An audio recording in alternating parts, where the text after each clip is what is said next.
പാലക്കാടിന്റെ ഹൃദയഭാഗത്ത് കാലത്തിന്റെ കഥകൾ നിശബ്ദമായി പറഞ്ഞുകൊണ്ട് ഇന്നും തലയുയർത്തി നിൽക്കുന്ന ഒരു ചരിത്ര സ്മാരകം. മലയാളികളുടെ മനസ്സിൽ മംഗലശ്ശേരി തറവാടായി ഇടം നേടിയ വരിക്കാശ്ശേരി മനയിലേക്ക് സ്വാഗതം.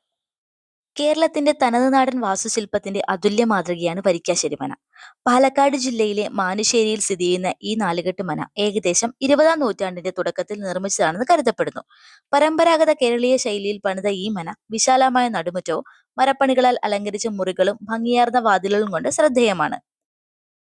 മലയാള സിനിമാ പ്രേമികൾക്ക് വരിക്കാശ്ശേരി മന സുപരിചിതമാണ്. നിരവധി സിനിമകളുടെ പ്രധാന ലൊക്കേഷനായി ഈ മന ഉപയോഗിച്ചിട്ടുണ്ട്. പ്രത്യേകിച്ച് ദേവാസുരം എന്ന ചിത്രത്തിലെ മംഗലശ്ശേരി നീലകണ്ഠന്റെ തറവാടായി പ്രത്യക്ഷപ്പെട്ടതോടെയാണ് ഇത് കൂടുതൽ പ്രശസ്തമായത്. പിന്നീട് അനേകം മലയാള, തമിഴ് സിനിമകളുടെയും ടെലിവിഷൻ പരിപാടികളുടെയും ചിത്രീകരണ വേദിയായി ഈ ചരിത്ര സ്മാരകം മാറി. കേരളത്തിന്റെ സാംസ്കാരിക പൈതൃകവും വാസ്തുഭംഗിയും ഒരുപോലെ പ്രതിഫലിപ്പിക്കുന്ന വരിക്കാശ്ശേരി മന ഇന്നും സന്ദർശകരെ പഴയ കാലത്തെ ജന്മി സംസ്കാരത്തിലേക്കും തനത് കേരളീയ ജീവിത രീതിയിലേക്കും കൂട്ടിക്കൊണ്ടുപോകുന്നു. ചരിത്രത്തിന്റെയും കലാപാരമ്പര്യത്തിന്റെയും സിനിമാ ഓർമ്മകളുടെയും അപൂർവ സംഗമമാണ് വരിക്കാശ്ശേരി മന.